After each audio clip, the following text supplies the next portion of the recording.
Pokemon's UI evolution tells a story, one where good design quietly levels up with every generation.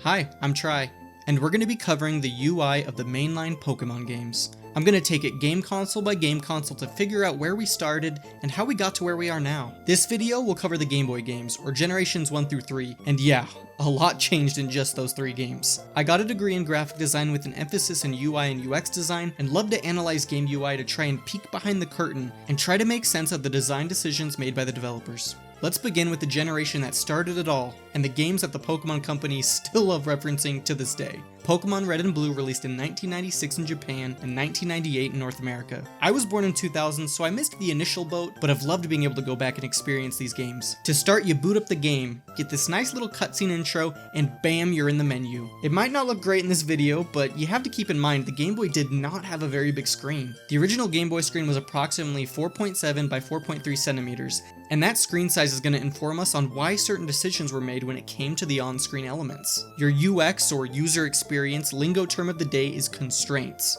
In Don Norman's The Design of Everyday Things, he talks about how constraints are clues that limit possible actions, guiding users to the correct course of action, or influencing those creating a product on how to go about influencing its design. The developers had to think about how far away our faces were from the screen, what we could see, what we need to see, and what they might want us to see.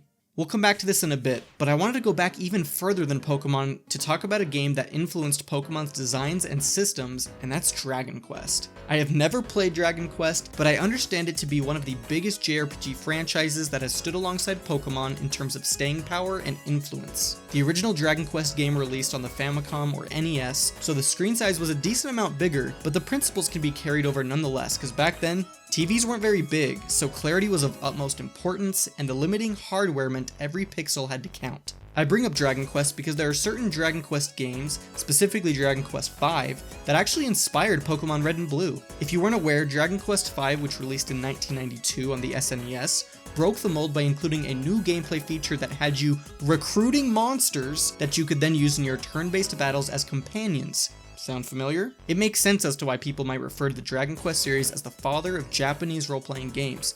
Not just Pokemon, but many games take inspiration from the foundation set by Dragon Quest. These turn-based JRPGs also have what in common? Menus. Menus and information galore. Realistically, you could play a JRPG without sprites or artwork, but what fun would that be? Turn-based JRPGs typically include 2 main menus that are accessed constantly, the battle menu and the main menu, which could include things like items or your party. When we look at the command menu for Dragon Quest, you'll see some pretty familiar language being used in the battle menu options for Pokemon. With Dragon Quest I, you have fight, spell, run, and item. If we swap back over to Pokemon, you'll get fight, Pokemon, item, and run. These 4 words have been ingrained in us, and I'm sure if I quizzed y'all on it, you would have aced it 4 for 4. But there's a difference between how Dragon Quest does it and how Pokemon does it, and that's scale. It falls under that hierarchy category I just love yapping about. What information is most important, and how can you draw the user's eye to that important thing? Big text with negative space surrounding it and an arrow to point at your selection? Yeah, I'd say they understand the importance of hierarchy. It's one of those invisible design things that you don't notice till it isn't there. Have you ever been in a game menu that lacks a cursor or is too subtle in showing different button states? It makes the menu navigation process a nightmare, and with these games, you just don't have that issue. The entire option box takes up around a third of the whole screen, which just goes to show how important it is. Other information that stands out? The Pokemon names are a big one. This might be why it was so easy to remember their names. I mean, they're practically billboards in terms of size, especially compared to a lot of the other information here. It's nice to see the level and HP numbers be bolded to help differentiate it. My typography teacher always talked about how professional magazines would have a lot of variety even when using the same font, and how important that variety was. The text could be italicized, bolded, include small caps, or a myriad of other type choices that change how we view the information. The Pokemon name takes up the most space compared to the HP or level, so it still demands more attention while also letting the HP and level be legible and identifiable, even in close proximity with the Pokemon name. It wasn't available in Pokemon Red or Green in Japan, but when it came to America, these games got a bit of color added, and color is another great way to change up the hierarchy and draw the eye to a variety of game states. Something we still use to this day is the HP changing color in relation to how much remaining health a Pokemon has. Green represents healthy, yellow dipping into a semi-danger state, and red meaning you're on the struggle bus. Obviously, it depended on if you were on the receiving or giving end of attacks for whether or not these changing colors were a good thing. Can you imagine playing Pokemon now without the color changing bars? It was so much easier to glance at and realize, oh, I could probably throw a Pokeball now, especially if you saw it in the yellow or red. I do find the :L to be a bit strange when representing level. We're so accustomed to our Pokemon increasing in levels and seeing that little number go up. Who knows, it might have been obvious to new players, but how easy was this to understand if this was your first Pokemon game, or better yet, your first JRPG? I know levels were in the gaming lingo back then, at least I think so, but I'm pretty sure they were usually referencing levels like Super Mario Bros., where your environment is a level, not necessarily the growth of your character. After doing just a bit of research though, it appears that Dungeons & Dragons had the level and experience system since around 1974. And well, since D&D is about role-playing, naturally a role-playing game would take inspiration from what preceded it, even if the medium was different. That's actually really fascinating. Am I dumb? Did y'all know that? With these 4 main options in a battle, I want to talk about some of the submenus within them. Let's start with this fun Pokemon menu, and like I said before with constraints, they had to get creative with how they displayed this text. The text Pokemon as a whole wouldn't fit, so the small letters PKMN had to do for now. Your actual party looks pretty good though. The name is big and next to it is a sprite that somewhat resembles your Pokemon. Something else to note about hierarchy is understanding how we read. It's usually top to bottom and left to right, so having the most important information on the left is a good way to do it. Obviously the game was made by Japanese developers, and Japan actually reads in both left to right and right to left depending on the context. Maybe they knew that their games would come to a Western audience eventually, and that left to right would be a good way to keep consistent across languages, but who knows. You then see the HP bar, the actual numerical hit points and your Pokemon's level. No XP bar here, and I think you can see why. Space. Again, we have a fat text box at the bottom with lots of white space and simple text with directions. If you dig a bit further, nested within the party menu, we can see the stats of our Pokemon. And this is a menu we'll keep seeing generation after generation. It's fun to see the larger sprites or models of our Pokemon, and we get into the nitty-gritty numbers. What level are we at? How many experience points do we have? What type is our Pokemon? What moves are even available to us? And speaking of moves, PP. What the heck does PP mean, and why did they call it that? I legit have to look it up to remind myself from time to time, but I'll save you from having to look up what PP is on Google. It means PowerPoints. Sure. A lot of subscreens are needed for this menu because there's a lot of information. In terms of hierarchy, a lot of it looks the same, and I can see it being difficult to really differentiate the information and scan it well with the small screen size. Constraints, people, constraints. Alright, we gotta talk about the bag. And back in the red, blue, green, yellow days, we didn't have a bag. We had items. Obviously, if you're bagless, it's gonna be hard to carry and sort through everything. So that's why we can only hold up to 20 items and they can't be sorted in any way. I love realism in video games. No, but seriously, this was a rough inventory, and you'll be happy to know that Gold and Silver really stepped up their game in the inventory management department. We'll get to those games in just a second. Another important thing we gotta talk about is feedback. Feedback is so important when it comes to a user experience. We need what we're interacting with to let us know the choices we made had an effect or are being recognized. It's the same principle as hearing a microwave beep when it finishes, or your phone's subtle vibrations as you type away on the keypad. There's an inherent feedback that happens when you play games on a controller, or in this instance, a Game Boy, and that's a button press. You press it, gives a little resistance, maybe makes a sound and pops back into place. Okay, your brain acknowledges that something changed when you pushed this thing down. Now how does the game tell you that it recognizes your action? Bingo! Sound, while not being a visual element of the UI, still plays a big role in the user interface and its design. So many choices could have been made for a button press. It should obviously be something snappy and somewhat bearable since you're going to be hearing it throughout the whole game. A longer soundbite, like, I don't know, like a voice line or something, would feel really out of place and not reflect the short simplicity of a button press. Sure, we could take a look at the settings menu or Bill's PC, but we still got more games to get to, and well, I upload every week, so time is of the essence. Only 1 to 2 years after Red and Blue came out, we got to experience Gold and Silver, and the difference was night and day. Did anyone get that joke? No, but really, Gold and Silver introduced a day-night cycle to the games, really taking advantage of the Game Boy Color and flexing the power of the hardware. In terms of UI differences, I mean, a lot of it is really similar, but the differences I could find seem to impact the game for the better. I mentioned before finally having a bag, right? Well, they call it a pack in Gold and Silver. Same difference, right? Having legitimate tabs and a sense of organization between items is so nice. It's one of those design choices that are so paramount to the whole experience, we can't imagine playing a current game without it. Like I mentioned before, good design is supposed to be invisible. You're not supposed to notice it, it's just supposed to work. When design is flawed, it's pretty glaring, so it's fun to be able to shine a light on otherwise invisible UI elements we may take for granted. Pokemon Gold and Silver also gave us the Pokegear, which displayed our map and a phone to call people, or a radio tuner?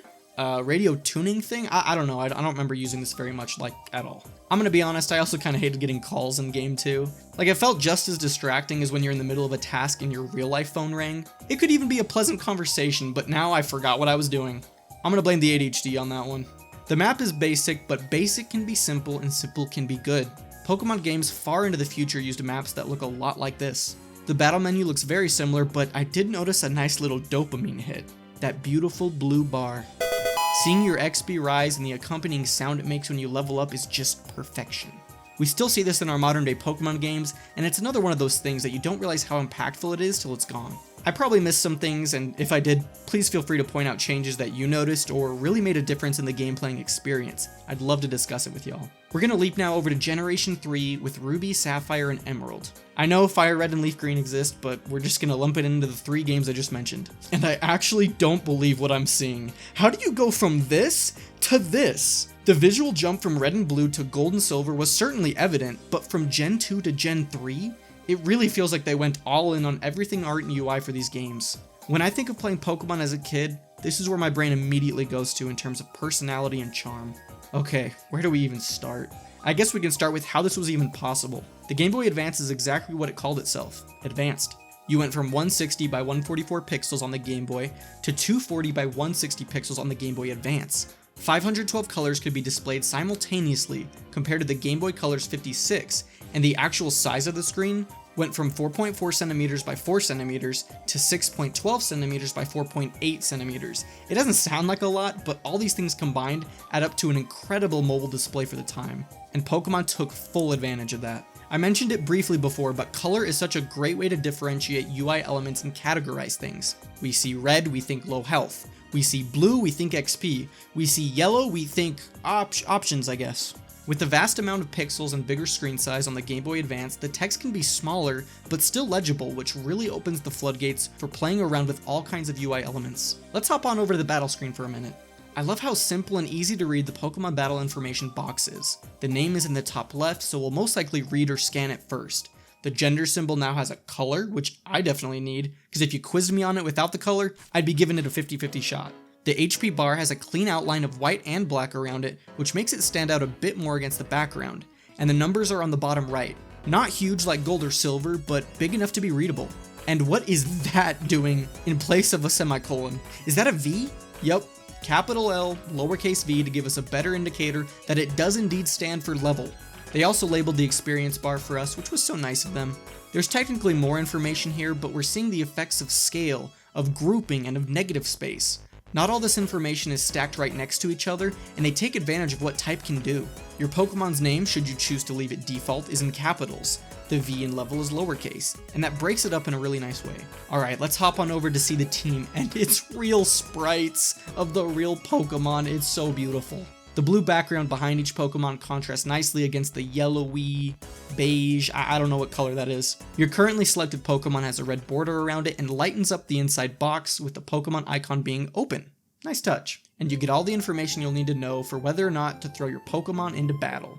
What's its HP and what level is it? Okay, for probably the most information dense and therefore potentially most important job for a UI artist, the overview and stat screen. I am a bit conflicted on this screen, I can't lie. At the top you have an indicator of which page you're currently on and what it's called. This is all great, no notes. It's when you look at the content of each screen that it kinda gets out of control. Each screen has vastly different colors from one another and it's a bit jarring.